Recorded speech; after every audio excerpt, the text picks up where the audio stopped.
มืองสีโคตะบองกำหนดทิศทางแผนการเล็งใส่3เวียกคุ้มครองภัยพิบัติปี 2026 วันที่20พฤษภาคม 2026 เมืองสีโคตะบองนครหลวงเวียงจันทน์จัดกองประชุมสรุปการจัดตั้งปฏิบัติเวียกงานภัยพิบัติขันเมืองประจำปี 2025 และทิศทางแผนการปี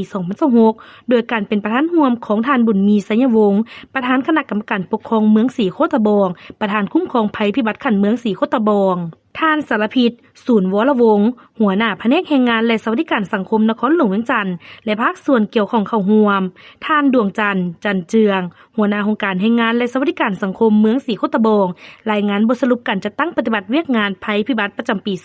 2025 และทิศทางแผนการปี 2026 บางตอนสำคัญว่าในระยะ1ปีผ่านมา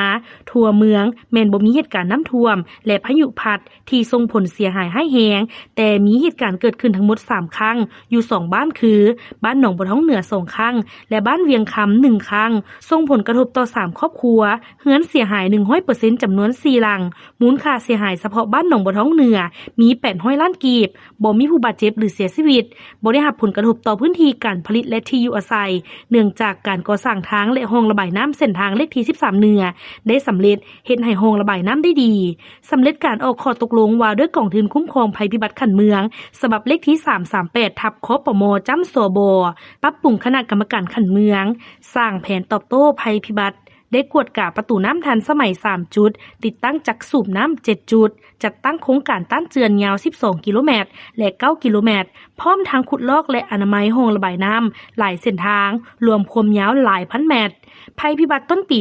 2026 ได้มีการลงพื้นที่ควบคุมเหตุการณ์ไฟไหม้ลามป่าในเขตป่าสงวนภูพนัง3จุดเนื้อที่เสียหาย80กว่าเฮกตาร์โดยบ่มีเงินประชาชนได้รับผลกระทบสำหรับการกำหนดทิศทางแผนการในปี 2026 นี้เมืองสีโคตะบองจะเล็งใส่เพิ่มทวีการป้องกันการควบคุมและการฟื้นฟูภัยพิบัติต่างๆให้มีความเข้มแข็งหันการจัดตั้งปฏิบัติให้เป็นระบบและเป็นเอกภาพกันในแต่ละขั้นเร่งดำเนินการขออนุมัติกะประทับเพื่อเปิดบัญชีกองทุนคุ้มครองภัยพิบัติอยู่คลังเงินประจำเมืองและธนาคารให้สำเร็จในไวๆนี้หลังจากที่ยังค้างคาในระยะผ่านมา